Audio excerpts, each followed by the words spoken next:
ए column में पहला रो, समझ आ गया। A1 का मतलब क्या हुआ, किसी भी सेल का एड्रेस अगर A1 है तो column A and first row मतलब ऊपर वाला रो ना। अब कॉलम ए में अगर हम 10th रो देखेंगे तो नीचे वाला रो, समझ आ गया। लेकिन कॉलम ए में, कॉलम 2 में नहीं, यहीं पे लिखना है, यहीं 8th लाइन में, ठीक। और अगर लिखा होता कि D20 मान लो, तो क्या होता, कॉलम डी, पहला कॉलम ए, दूसरा कॉलम बी, तीसरा कॉलम सी, चौथा कॉलम डी। कॉलम डी में 20 रो में, तो 20 रो कॉलम डी मतलब यहाँ पे हमको लिखना है। अब एड्रेस समझ में आया? हाँ, मतलब अल्फाबेट्स के जरिए हम लोग देख सकते हैं, मतलब वो ऊपर अल्फाबेट्स लिखे रहते हैं ABCD लेकिन D तक, तो उस जरिए से हम लोग मतलब देख सकते हैं कि कितने कॉलम्स हैं और कितने, हाँ, उस कॉलम का नाम। जब भी तुम कॉलम के ऊपर उसके टाइटल पे क्लिक करोगे या माउस क्लिक करके होल्ड करोगे तो वहाँ ए लिखा हुआ आएगा, या जो भी कॉलम है उसका ABC जो भी, तो उस कॉलम के नाम मतलब column A, column B, column C, ठीक। तो सेल एड्रेस वही हो गया। सेल एड्रेस मतलब कॉलम का नंबर जो अल्फ़ाबेट में लिखा जाएगा और रो का नंबर जो न्यूमेरिक में लिखा जाएगा, ठीक है। उसी को दोनों को मिला के सेल एड्रेस कहते हैं, ठीक, समझ आ गया। और ये सेल एड्रेस नेम बॉक्स भी बताता है, ये नेम बॉक्स भी बताता है, समझ आ गया। मतलब इसी तरह से। अब मुझे बताओ कि किसी सेल का एड्रेस E26,000 है, तो इसका मतलब क्या हुआ, E26,000 मतलब ई कॉलम में हम लोग देखेंगे तो नीचे लाइन में कहीं पहले तो ई कॉलम में हम गए, पहले तुम्हें कॉलम ढूंढना है, ई कॉलम में पहुंच गए, फिर रो देखते हैं, फिर रो देखे ऊपर से कितने 1 2 3 4 5 6, तो 26,000 वाले रो में लिखेंगे। ई सेक्शन में ई सेक्शन में 26,000 वाले रो में उस सेल पे जाएंगे, समझ आ उस गया। तरह से हम लोग देख सकते हैं। तो अल्फाबेट बहुत ज़रूरी है, कौन हाँ। से कॉलम्स हैं, नहीं तो ऐसा अल्फाबेट नहीं होता तो मतलब ऐसा तो ये सेल एड्रेस हो गया, ठीक है, समझ आ गया। तो ये चीज़ हमने जो पढ़ा इसको जरा रिवाइज करो पहले, अभी तुरंत नहीं, तुम्हारे दिमाग से उड़ जाएगा। टूल बार पढ़ो, देखना पड़ेगा। Standard and formatting tool bar at the top of the workshop function. अब टूल बार के लिए जब ये तुम पढ़े हो ना तो ये लिख सकते हो, tool bar is the, whenever we open this spreadsheet we get tool bar on top of the spreadsheet, ठीक। it contains formatting tools, it contains standard tools, it contains formula tools, ऐसे लिख दो बस, ठीक। फिर उसके बाद अब टाइप्स ऑफ टूल बार्स, तो इस तरीके से एग्जाम में मिल रहा है, what is the tool bar, types of tool bar. I think tool bar आ सकता है, बिकॉज शायद मेरे एग्जाम में भी आया था, टूल बार इम्पोर्टेंट आ सकता है। तो इसको वो नया मतलब ना, जैसे कि अब नया मतलब जितने भी मतलब पेपर्स हुए हैं तो उनकी मैंने मतलब मैं वो शीट उस क्वेश्चन पेपर को अभी तक, अच्छा, बहुत अच्छा, मेरे पास है उसी झोले में रखा सब चीज़, हाफ ईयरली यूनिट। यहाँ मेरी भी जो पुरानी किताबें हैं मालूम है, क्लास 6th और 8th की वो रखी हुई है, जितना किताबों से मतलब रखी हुई है, पढ़े नहीं थे इस बीच में, लेकिन हो सकता है कि उस टाइम इतना अच्छा पढ़े थे कि अभी तक वो नॉलेज में है ना। तो जब तुम अच्छे से पढ़ लोगे ना, बोले ना, अगर क्लास में ही अच्छे से पढ़ लोगे तो तुम्हें रिवाइज करने की जरूरत है।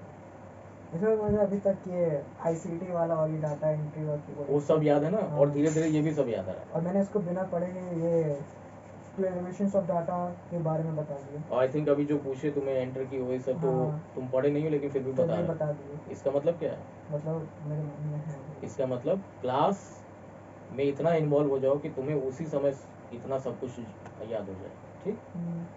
लेकिन हाँ, रिवाइज करोगे तो परफेक्शन आएगा, कभी भूलेगा नहीं है। रिवाइज एक बार जरूरी होनी चाहिए, क्लास के बाद एक बार पढ़ लो, ठीक। चलो पढ़ो पढ़ो, अभी पूछेंगे आप। Tool bar, the tool bar having three types of first is the standing toolbar, formatting toolbar, formula toolbar. Standing toolbar is a small box called tool tip It gives a bend standing toward a standard toolbar shows the icon most common operations such as editing as arranging filtering etc. मतलब standing tool में sir मतलब इसमें ये use होता है sir, ये editing arranging and filtering करना of data of data. Filtering मतलब वही समझ गया ना, फिल्टरिंग ऑफ मुझे पूरे स्प्रेडशीट में निकालना है कि कौन आदमी ग्रेजुएट किया है, तो फिल्टर में जाएंगे, वहाँ ग्रेजुएशन रहेगा, पोस्ट ग्रेजुएशन रहेगा, तो सबको अनचेक करके अनटिक करके ग्रेजुएशन वाले को चेक कर देना है, तो सारे ग्रेजुएट वाले आ जाएंगे। तो ये फिल्टरिंग कैसे होता है, जब स्टैंडर्ड टूल बार वहाँ होता है सॉफ्टवेयर में, रिक्वायर्ड डेटा बचा हो तो सॉफ्टवेयर में जब स्प्रेडशीट खोलोगे टूल बार रहता है, तो वहीं पे फिल्टर का ऑप्शन रहता है ना, हाँ वो स्टैंडर्ड टूल बार का पार्ट है।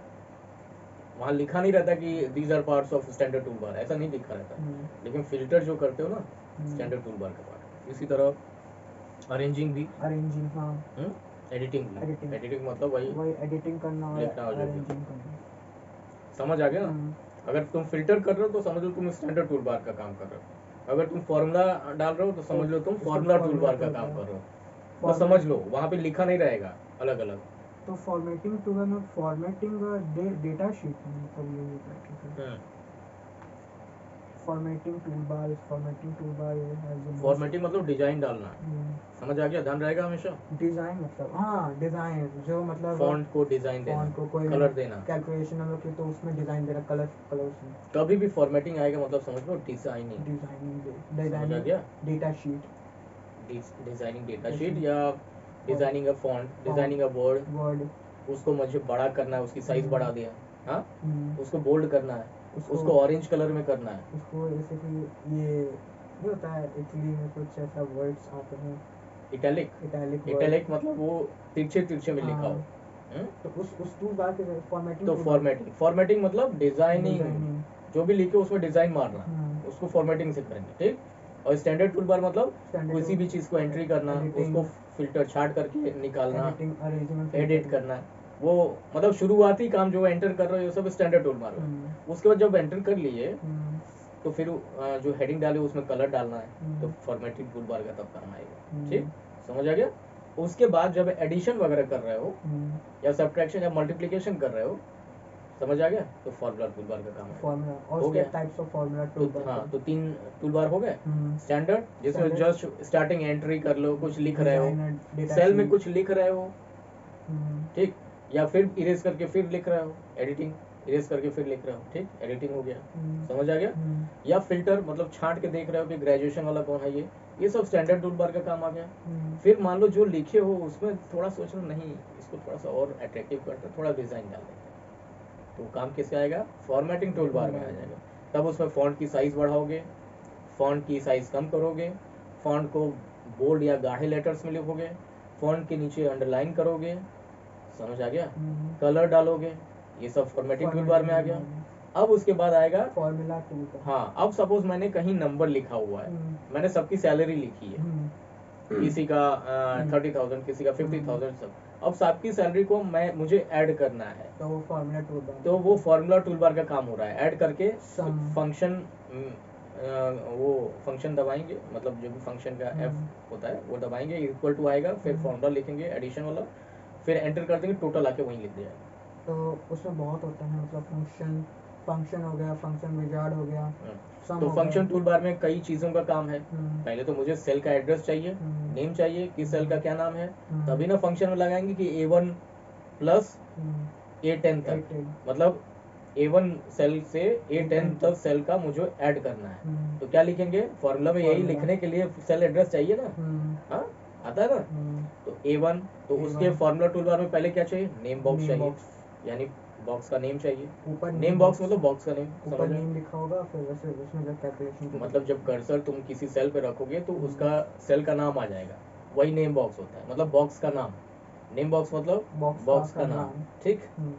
और उसके बाद फंक्शन विजार्ड। अब वो फंक्शन विजार्ड सपोज मान लो कि मुझे जहाँ जहाँ मैंने एडिशन किया या कुछ किया है वो ही फंक्शन मुझे दिखे, उसी सेल का सब एड्रेस देखे, उसमें कुछ चेंज करना, मुझे माइनस करना, तो मैं गलती से एडिशन कर दिया उधर सब। तो ठीक, मतलब फंक्शन विजार्ड ये यूज होता है कुछ चेंज करने के लिए, कोई फॉर्मूला या फॉर्मूला फंक्शन को फंक्शन चेंज, डिलीट करके नया फंक्शन डालने के लिए। तो वो फंक्शन विजार्ड से हो सकता हाँ, है। लेकिन कहाँ कहाँ फंक्शन मैंने एडिशन का डाला है, कहाँ कहाँ हम्म। एक साथ ढूंढने के लिए, हम्म, उस फंक्शन को एक साथ पूरे स्प्रेडशीट में कहाँ कहाँ एक सेल में जाओगे, यहाँ फिर ऐसे ऐसे नीचे स्क्रॉल करके जाओगे, फिर दूसरे में जाओगे, ऐसा नहीं होगा। Function wizard. फंक्शन विजार्ड में एक बार एक बॉक्स खुलेगा, हाँ। उसी में फंक्शन लिखोगे जो तुमने एडिशन के लिए डाला था, हम्म, तो जहाँ जहाँ लिखोगे वहाँ वहाँ सेलेक्ट हो जाएगा वो कि सेल्स। कौन रॉन्ग है और कौन सही है। नहीं, सारा सेल्स सेलेक्ट हो जाएगा। अच्छा। अब तुम सेल्स पता चल गया कहाँ कहाँ है, हम्म। वहाँ वहाँ आसानी से जा सकते हो। ये फंक्शन विजार्ड का काम है, हम्म। मतलब फंक्शंस को ढूंढने का काम फंक्शन को फंक्शन ढूंढ- विजार्ड। हम्म। नेम बॉक्स, बॉक्स का name. Name function wizard, function को ढूंढने का ढूंढने काम, का। जहाँ जहाँ फंक्शन तुमने लगाया है। फंक्शन सम, सम मतलब मतलब एडिशन addition। करना, एडिशन वाला फंक्शन। हम्म, और फंक्शन मतलब function, फॉर्मूला formula डालने के डालने लिए फंक्शन का पहले बटन दबाते हैं तो इक्वल टू का साइन आता है, तब फंक्शन हम डालते हैं, तब फॉर्मूला डालते हैं। तो फॉर्मूला डालने के लिए फंक्शन।